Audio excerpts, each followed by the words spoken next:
रहा world cup का सबसे बड़ा रन चेस। पाकिस्तान लगातार दूसरी जीत हासिल पाकिस्तान ने की है। पाकिस्तान ने श्रीलंका को 6 विकेट से हराया है। श्रीलंका ने पाकिस्तान को 345 रनों का टारगेट दिया था। रिजवान ने 97 बॉल पर शतक लगाया। शफी को रिजवान ने शतक जोड़ा और इसके साथ ही इस मैच ने कई और रिकॉर्ड्स बना लिए हैं। इस पर हम आगे चर्चा करेंगे। मनोज जोशी हमारे साथ स्पोर्ट्स एडिटर जुड़ गए हैं न्यूज रूम में, और साथ ही न्यूज रूम से हमारे साथ अनिल ठाकुर लाइव जुड़ गए हैं। मनोज जी, सबसे पहले मैं आपके पास आना चाहूंगी और जरा समझना चाहेंगे, सबसे बड़ा रन जो टारगेट दिया गया था वो पाकिस्तान ने चेस कर लिया। ये जीत पाकिस्तान के लिए कितनी बड़ी? देखिए, सबसे बड़ा चेज जो आज तक के वर्ल्ड कप के इतिहास में कभी नहीं हुआ, वो काम यहाँ हो गया और दो बड़े कीर्तिमान यहाँ बने। एक सबसे बड़ा रन चेज का जो 2011 में आयरलैंड ने जो है बनाया था इंग्लैंड के खिलाफ, उसे ध्वस्त कर दिया। और दूसरा, आज तक के इतिहास में वर्ल्ड कप के कभी 4 सेंचुरी एक मैच में नहीं लगी थी, जहाँ पर मोहम्मद रिजवान की सूझबूझ यहाँ पर काम आई। और मोहम्मद रिजवान हो चाहे वो अब्दुल्ला शफीक हो, जो इसी मैच में खेले हैं, पिछले मुकाबले में वो नहीं खेले थे, फ़खर जमान पर भरोसा किया गया था।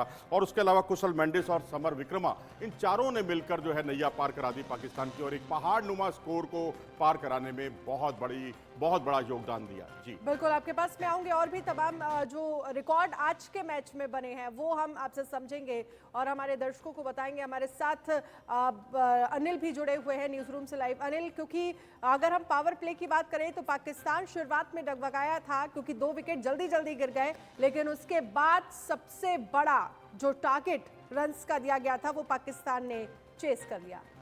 बिल्कुल अनन्या, मैं आपको बताना चाहूंगा कि जो वर्ल्ड कप में चौकों और छक्कों की बरसात आप सुनते थे, लेकिन इस वर्ल्ड कप में जो है शतकों की बरसात जो है वो हो रही है। आज 4 शतक जो लगे हैं वर्ल्ड कप इतिहास में अपने आप में एक रिकॉर्ड टूट गया है। और इसके अलावा पाकिस्तान ने जो बैटिंग की है वो काबिल तारीफ है, और रिजवान जो है वो अंत तक इस मैच को ले गए और अपनी टीम को जिताया। और इसके अलावा शफीक ने शानदार पारी खेली और उन्होंने शतक लगाया। ओपनर आए थे और रिजवान के साथ जो है उन्होंने शानदार पारी खेली। इसके अलावा मैं आपको बता दूं कि जो कमजोर कड़ी थी श्रीलंका की, उसका फायदा जो है वो पाकिस्तान ने पूरी तरह उठाया और उसके बाद पाकिस्तान इस मुकाबले को जीत तक ले गया। बिल्कुल, मैं आपके पास आऊंगी मनोज जी, लेकिन क्योंकि जिक्र बार बार यही हो रहा है कि 4 शतक लगे वर्ल्ड कप में, 4 शतक, हम चौकों और छक्कों की बात करते हैं। हम युवराज सिंह का वो जिक्र याद है मुझे जब 6 छक्के लगाए थे, लेकिन आज जब 4 शतक लगे तो अपने आप में श्रीलंका को ऐसा लग रहा होगा कि ये मैच तो उन्होंने जीत लिया, लेकिन उसके बाद पाकिस्तान ने भी कोई कसर नहीं छोड़ी। देखिए, मैं तो कहूँगा कि कमाल का प्रदर्शन है कि आप एक बार एक मैच में 325 के आसपास रन बनाते हैं तो आप हार जाते हैं, और अगले मैच में आप रनों का बहार नुमा स्कोर खड़ा करते हैं तो आप हार जाते हैं। श्रीलंका को वाकई इस बारे में चिंतन करना होगा कि आखिर कहाँ चूक हो रही है। पावर प्ले में उनके रन पाकिस्तान से ज़्यादा, मिडिल ओवर्स में दोनों के रन करीब बराबर, लेकिन जो आखिरी 10 ओवर थे उसमें पाकिस्तान ने बाजी मारी। और यहाँ मैं पाकिस्तान की गेंदबाजी की भी तारीफ करूँगा, क्योंकि पाकिस्तान की गेंदबाजी आखिरी 10 ओवर में बेहतरीन रही। जो तीनों तेज गेंदबाज जो उनके बहुत महंगे साबित हुए थे वो बिल्कुल रंग में आ गए, और तो और स्पिनर्स ने भी, खासकर नवाज ने बहुत अच्छा काम किया। और आखिरी 10 ओवर में पूरी तरह से जो है श्रीलंका के बढ़ते हुए कदमों पर लगाम लगा दी थी। ये भी एक बहुत टॉकिंग पॉइंट रहा इस मैच का। बिल्कुल, इसके साथ ही एक और रिकॉर्ड बन गया है। बात अगर मेंडिस की करें तो सबसे तेज शतक बनाने वाले खिलाड़ी मेंडिस बन गए हैं, क्योंकि लगभग 65 बॉल में उन्होंने 100 रन बना लिए। इससे पहले कुमार संगकारा ने 60 बॉल में 100 रन बनाए थे, तो ये भी एक बड़ा रिकॉर्ड है। मैं बीच में रोकना चाहूंगा आपको, ये श्रीलंका की ओर से रिकॉर्ड बना है, ये वर्ल्ड रिकॉर्ड नहीं है। श्रीलंका की तरफ से ये फास्टेस्ट जो है आप इसको कह सकते हैं 65 बॉल का। लेकिन इससे पहले जो है साउथ अफ्रीका और श्रीलंका के मुकाबले में हमने देखा वहां पर 49 गेंद पर जो है मार्करम सेंचुरी बनाते हुए देखे गए थे। वहां भी वो कीर्तिमान बना था, विश्व कीर्तिमान। जी बिल्कुल, और इसके साथ ही अनिल, क्योंकि बात अगर हम आज के अगर कल की भी हम करें, क्योंकि कल जो मैच है भारत का मैच होने वाला है अफगानिस्तान के साथ, इसे आप कैसे देखते हैं? और साथ ही हमने देखा पहला मैच जो है वो भारत जीत गई है, लेकिन आज के मैच ने तमाम रिकॉर्ड्स तोड़ दिया और एक माइंडसेट भी ये तैयार कर दिया कि भाई अब रन्स का कितना भी टारगेट बड़ा हो, अगर आप मेहनत दिखाते हैं, वो यूनिटी क्वालिटी आपकी टीम की मैदान में नजर आती है तो चेस किया जा सकता है टारगेट। देखिए अनन्या, कल दिल्ली के मैदान पर मैच होने वाला है और यहाँ पर दक्षिण अफ्रीका और श्रीलंका आपस में भिड़े थे और 3 शतक जो है वो एक पारी में लगे थे, यानी कि कल जो है अहम मुकाबला है। और अगर भारत टॉस जीतता है, पहले बल्लेबाजी करता है, तो 350 के पार स्कोर जाने की उम्मीद है। और जो फैंस हैं उन्हें, जो ग्राउंड पर फैंस होंगे उन्हें एंटरटेन जो है फुल करेगी टीम इंडिया। और आपको बता दूं कि दिल्ली से एक खबर आ रही है कि जो रोहित शर्मा है, कप्तान है, वो प्रैक्टिस के वक्त उनके पैर में हल्की सी चोट लगी है, गेंद लगी है, और हालांकि उसके बाद उन्होंने प्रैक्टिस की है।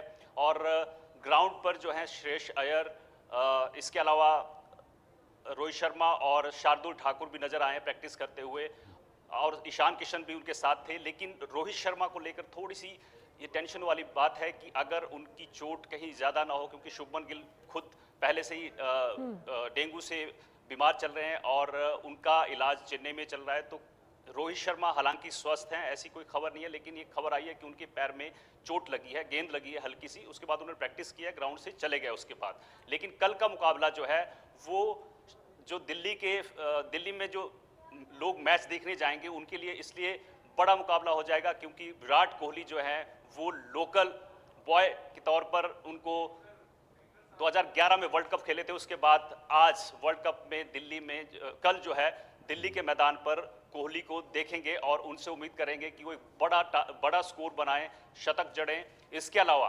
बाकी प्लेयर जो हैं वो भी अच्छी बल्लेबाजी करें, ताकि जो फैंस हैं उनका मनोरंजन ग्राउंड पर हो सके। बिल्कुल अनिल, क्योंकि उम्मीद यही की जा रही है कि कल एंटरटेनमेंट जो है वो अच्छा खासा यहाँ पर लोगों को मिलेगा, और विराट कोहली से तो उम्मीदें वैसे भी ज़्यादा ही रहती है। साथ ही मनोज जी, आपसे ज़रा समझना चाहूँगी, क्योंकि हमने देखा पावर प्ले की बात करें तो मिली जुली शुरुआत जो है वो श्रीलंका की तरफ से रही। पाकिस्तान की शुरुआत में बात करें तो मुझे लगता है कि 2 विकेट थोड़ा जल्दी खो दिए। बाबर आजम की अगर हम बात करें तो उन्होंने भी 10 रन बनाए। तो एक जिसको लेकर हम लगातार जिक्र करते रहते हैं कि जो बैटिंग ऑर्डर है शुरुआत का पाकिस्तान का, वो स्थितियां गड़बड़ा देता है, लेकिन जो मिडिल ऑर्डर है और जो ब्लास्ट के हम देखते हैं बल्लेबाजों को, वो चीज़ें काफ़ी हद तक संभाल ले जाते हैं। देखिए, एशिया कप से पहले हमने इसी मंच पर चर्चा की थी और तब बिल्कुल स्थिति जो आपने बताया बिल्कुल उल्टी थी, लेकिन आज स्थिति पूरी तरह से पलट गई है। जो मध्यक्रम जो था उसकी बहुत बड़ी कमजोरी थी, लेकिन आज मध्यक्रम उसकी ताकत बन गई है। पावर प्ले में जो है उतने ज़्यादा रन पाकिस्तान से बन नहीं पा रहे हैं। पिछले 10 मैच अगर उठाकर अगर देखेंगे आप, तो पावर प्ले में मुश्किल से एक मैच था जिसमें 300 रन चेज करने थे, वहाँ पर ज़रूर 65 रन बनाए हैं। बाकी मैचों में एक पे 52 बने और उसके बाद 35, 34 और 31 यानी 30 और 40 के बीच में पावर प्ले में रन बनते रहे हैं। यहाँ भी 2 विकेट खो दिए, रन भी 50 नहीं बने, और ये एक बहुत बड़ी परेशानी का सबब था। लेकिन मध्य क्रम में दोनों की बल्लेबाजी में मैं कहूँगा, श्रीलंका की भी मैं तारीफ करूँगा और पाकिस्तान की भी, कि दोनों ने इतने रन बना लिए जिसकी आप कल्पना भी नहीं कर सकते। जहां मिडिल ओवर में पाकिस्तान ने 223 रन बनाए, 1 विकेट खोया, तो वहीं 225 रन बनाए श्रीलंका ने। करीब 7.5 रन प्रति ओवर की गति से दोनों ने रन बनाए हैं। लेकिन बस ये है कि बाजी आखिर में पाकिस्तान ने मार ली, क्योंकि पाकिस्तान ने जो 38वें ओवर के बाद जो स्ट्राइक रोटेशन की जो पॉलिसी अपनाई थी वो उनके लिए बहुत कारगर साबित हुई। लेकिन इस मैच को खेलने के बाद, देखने के बाद ऐसा लग रहा है कि पाकिस्तान की टीम जबरदस्त फॉर्म पर चल रही है। और साथ ही अगर हम जिक्र करें इंग्लैंड और बांग्लादेश के मैच का, जहां पर इंग्लैंड ने बांग्लादेश को लगभग 137 रनों से हराया, इस मैच को आप कैसे देखते हैं?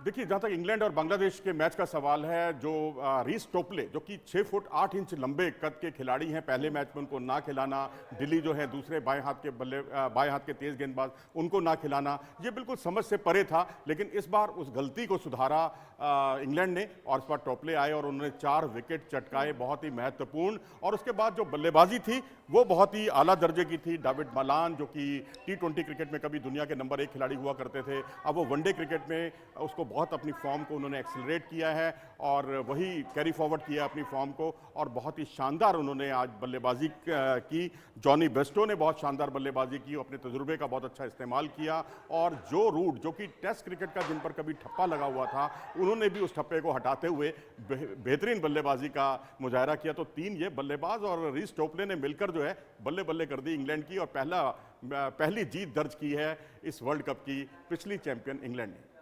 और अगर हम दोनों ही मैचों का आपसे जिक्र करें, क्योंकि अगर हम इंग्लैंड की बात करते हैं और साथ ही हम पाकिस्तान और श्रीलंका की बात करते हैं, तो क्या चीज़ें रही जो जीतने वाली टीम के फेवर में चली गई और चूक हारने वाली टीमों से कहाँ हुई? देखिए, दोनों मैचों में एक कॉमन बात यह थी कि वहां भी मिडिल ओवर्स में बहुत रन बने हैं। इंग्लैंड ने बहुत रन बनाए हैं, रनों का भंडार लगाया है।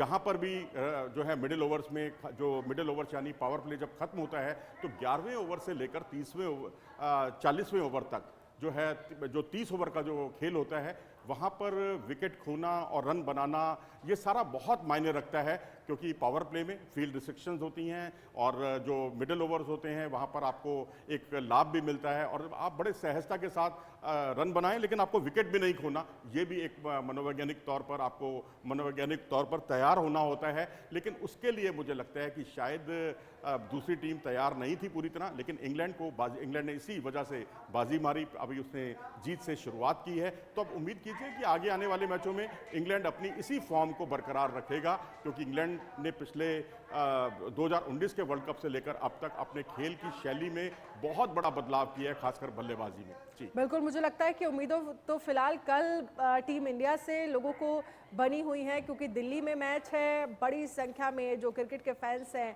वो जाहिर सी बात है इस मैच को देखने जाएंगे। अनिल, क्या उम्मीदें लग रही हैं टीम इंडिया से इस बार, और कल के मैच को लेकर क्या चुनौतियां टीम इंडिया के सामने नजर आ रही हैं? देखिए, चुनौतियां मुझे लगता है कि अभी दिल्ली में वैसे ड्यू फैक्टर की बात हो रही थी, लेकिन ड्यू फैक्टर है नहीं। दिल्ली में ओस नहीं पड़ रही अभी, मौसम ठीक ठाक है। और टॉस की बात है, अगर टॉस टीम इंडिया जीतती है पहले, तो बड़ा स्कोर की उम्मीद होगी बल्लेबाजी की तरफ से। शतकीय पारियां जो, जैसे साउथ अफ्रीका ने श्रीलंका के खिलाफ 3 शतक लगे थे, तो कल जो फैंस हैं उनको उम्मीद होगी कि कल भी भारत की तरफ से ऐसी बैटिंग हो कि 2 से 3 शतक जो है एक पारी में लगे, और ये उम्मीद लेकर जो फैंस हैं वो क्रिकेट देखने जाएंगे। अनन्या, मैं मनोज जी से एक सवाल लेना चाहूँगा कि भारत का अगला मैच अफगानिस्तान से है, लेकिन पाकिस्तान का अगला मैच जो है वो भारत के साथ है, लेकिन शुभमन गिल जो है उन पर सुई अटकी हुई है। सबकी दर्शक जानना चाहते हैं कि वो खेलेंगे या नहीं। अगर वो अगले मैच में तो खेलना मुश्किल है, लेकिन अगर पाकिस्तान के मैच के बाद भी वो स्वस्थ नहीं होते, तो टीम में उनको रिप्लेस करने के लिए कौन कौन से खिलाड़ी लाइन में हैं? देखिए, ये एक अच्छा सवाल है और हर किसी के जहन में है, क्योंकि अफगानिस्तान के मैच में तो वो नहीं उतर रहे, ये बिल्कुल तय है। लेकिन अगले वाला जो मैच है उसमें देखा जाएगा। मेडिकल टीम उन पर नज़र बनाए हुए है, लेकिन क्योंकि डेंगू एक ऐसी दिक्कत होती है कि जिसमें आपको रिकवरी में समय लग जाता है, करीब 15 से 20 दिन लग जाते हैं। लेकिन यहाँ पर अगर उनकी रिकवरी हो जाती है तो बिल्कुल बहुत अच्छी बात है, क्योंकि वो बहुत अच्छी फॉर्म में भी रहे हैं। लेकिन रहा सवाल आपका कि उनकी जगह पर क्या सिलेक्टर्स के मन में क्या चल रहा है, क्योंकि कल जो सिलेक्टर्स हैं वो इस मैच के दौरान टीम प्रबंधन से, टीम मैनेजमेंट से मिलने वाले हैं और उनसे यही कुछ गुफ्तगू करेंगे, यही कुछ बात करेंगे कि क्या एशियाई खेलों में चमके जो खिलाड़ी हैं वो क्या उनको टीम में शामिल किया जाए, क्या उनमें कोई विकल्प रखा जाए, क्योंकि ये एक अहम सवाल है। क्योंकि रिप्लेसमेंट जो है, नियम ये कहता है कि अगर आप रिप्लेस कर देते हैं किसी खिलाड़ी को तो उसको फिर दोबारा नहीं लाया जा सकता। लेकिन हाँ, एक कवर के तौर पर आप ज़रूर उनको शामिल कर सकते हैं। और यशस्वी जायसवाल उसके लिए प्रबल दावेदार हैं और साथ में दूसरे दावेदार हैं ऋतुराज गायकवाड़। ये बातें ज़रूर। क्या संजू सैमसन के बारे में सोच सकता है मैनेजमेंट? नहीं, मुझे नहीं लगता, क्योंकि पहले से ही 2 विकेट कीपर मौजूद हैं और संजू सैमसन का परफॉर्मेंस अगर पीछे देखें तो हालिया बहुत फॉर्म उनकी अच्छी नहीं रही। लेकिन वहीं यशस्वी जायसवाल को देखें तो अभी एशियाई खेलों में वो एक सेंचुरी बनाकर आए हैं, फास्टेस्ट सेंचुरी बनाई है उन्होंने, 48 गेंदों पर सेंचुरी बनाई है। ठीक है, आप दोनों को मैं रोकना चाहूंगी, एक बड़ी खबर का रुख कर लेते हैं। रोहित शर्मा के पैर में बॉल लगी है, प्रैक्टिस के दौरान रोहित शर्मा के पैर में बॉल लगी है। रोहित तेज दर्द में दिखाई दिए, रोहित ने जल्द ही प्रैक्टिस को खत्म कर दिया है, तो इसके हिसाब से अब समझना ये जरूरी है क्या कल के मैच में रोहित शर्मा भी क्या मैदान में नजर आएंगे? मनोज जी, क्या लग रहा है आपको? तो निर्भर करेगा कि कितनी उनकी इंजरी जो है वो गंभीर है। लेकिन अगर वो वहाँ से चले गए हैं, आइसिंग वगैरह करेंगे, पूरी मेडिकल टीम होती है, अगर वो पूरी तरह से मुझे नहीं लगता कि कोई वो ऐसी नौबत आ गई है कि वो टीम से ही बाहर हो जाएं। लेकिन अगर ऐसी स्थिति आ भी गई तो भारत के पास विकल्पों की कमी नहीं है। सूर्य कुमार यादव भारतीय टीम में मौजूद हैं। तो मेरे ख्याल से ऐसी स्थिति घबराने वाली स्थिति नहीं है। आपको रोहित शर्मा जरूर खेलते हुए दिखेंगे, कप्तानी करते हुए दिखेंगे। जी, हालांकि अनन्या मैं अपडेट देना चाहूंगा कि रोहित शर्मा के पैर में जब गेंद लगी थी, जो खबर आई थी सामने, उसके बाद उन्होंने 10 से 12 गेंद खेली थी, उसके बाद वो वापस गए थे। तो ऐसी बताया जा रहा था कि जो रिपोर्ट्स आ रही हैं कि कोई चिंता वाली बात नहीं है, वो कल खेलेंगे। लेकिन ये अपडेट था कि उनके पैर पे हाँ गेंद जरूर लगी थी। अब रिपोर्ट्स क्या आती हैं उसके बाद उसका इंतजार करना पड़ेगा। ठीक है अनिल, क्योंकि आप जिस तरह से कह रहे हैं उनको पैर में बॉल जरूर लगी थी, लेकिन उसके बाद भी वो प्रैक्टिस करते हुए नजर आए थे। तो अब फिलहाल उम्मीद यही है कि कल रोहित शर्मा जो है वो मैदान में नजर आएंगे। और आज के अगर हम मैच की बात करें तो बेहद शानदार मैच अगर है वो श्रीलंका की तरफ से, और चाहे हम पाकिस्तान की बात करें, पाकिस्तान दोनों ही टीमों की तरफ से खेला गया।